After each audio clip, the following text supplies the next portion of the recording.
안녕하세요. 사무엘이 통치하는 이상적인 시대를 그리고 있습니다. 오늘 본문은 사무엘상 7장 12절에서 17절입니다. 12절.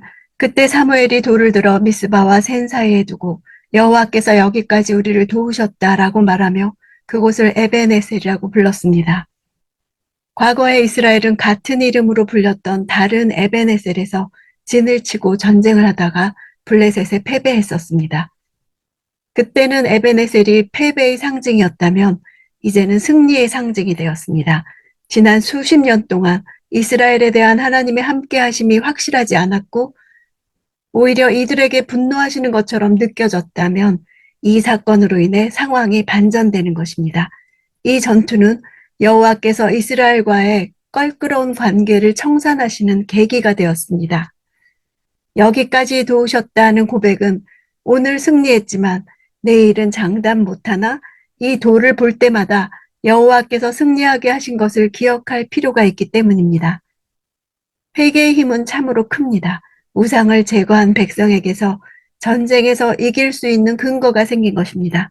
회개했어도 나를 공격하는 전쟁은 날마다 이어지지만 회개하고 치르는 전쟁은 지는 전쟁이 아니라 이기는 전쟁입니다.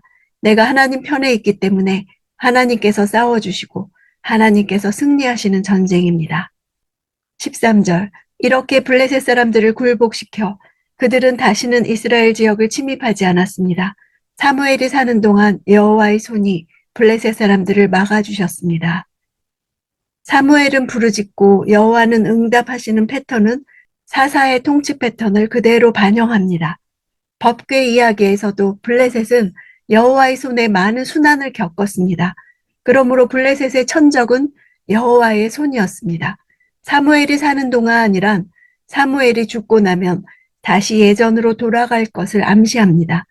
사무엘같이 중보기도하는 한 사람이 있는 가정, 교회, 나라는 여호와의 손이 보호하신다는 것을 증거합니다. 14절. 블레셋 사람들이 이스라엘에게서 빼앗아갔던 에그론에서 가드에 이르는 성들을 되찾았고 블레셋 사람의 손으로 넘어갔던 그 주변 영토도 회복했습니다. 이스라엘은 아모리 사람들과도 평화롭게 지냈습니다. 아벡 전투의 패배로 블레셋에 빼앗겼던 성들을 되찾은 것입니다. 이방신을 제거하고 진정한 회개를 할 때 빼앗겼던 것들을 회복시켜 주셨습니다.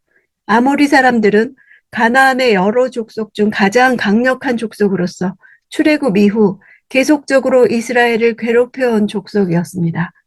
사무엘 시대 아모리 사람들이 이스라엘과 평화 관계를 유지하고자 한 이유는 블레셋의 강력한 군대가 이스라엘에 의해 패배당하는 것을 보고 그 위세에 눌렸기 때문입니다.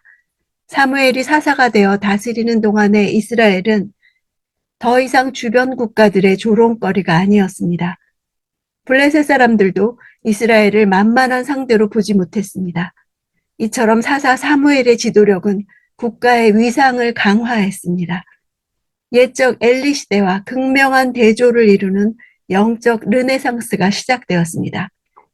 엘리 시대에는 모습을 보이지 않으시던 하나님이 다시 백성 가운데 거하시면서 이스라엘은 행복했고 백성은 사무엘의 리더십에 만족했습니다. 사무엘은 우리가 상상할 수 있는 가장 이상적인 사사의 모형이었습니다. 이것은 이후 백성들이 왕을 달라고 요구하는 것이 죄악된 것임을 부각시킵니다. 16절. 그는 해마다 베델과 길갈과 미스바를 순회하며 모든 지역을 다스렸습니다. 베델과 길갈과 미스바는 모두 팔레스틴의 중앙부에 위치한 곳들입니다.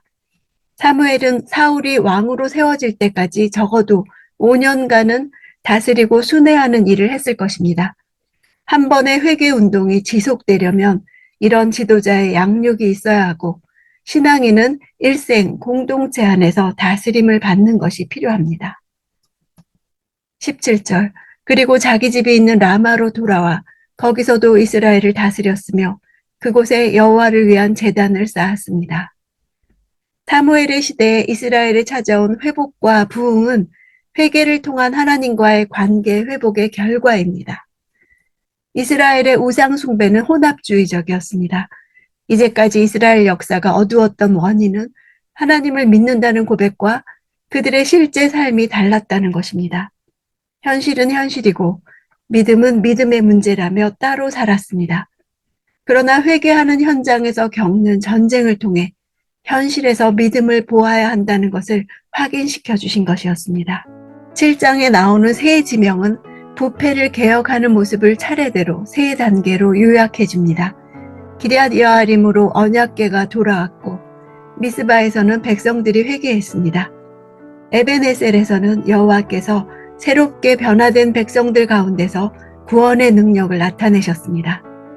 나의 영적 갱신을 위해서도 기럇 여아림과 미스바와 에벤에셀이 있어야겠습니다. 사사시대 말기는 이스라엘의 국력과 신앙이 바닥을 치는 때였지만 문제의 핵심 원인이 무엇인지 바로 파악할 때 영적 갱신이 일어나며 회복이 이루어졌습니다. 문제의 근본 원인을 알고 하나님께로 돌아갈 때 나도, 우리 가정도, 교회도, 나라도 다시 일어설 수 있다는 것을 기억합시다.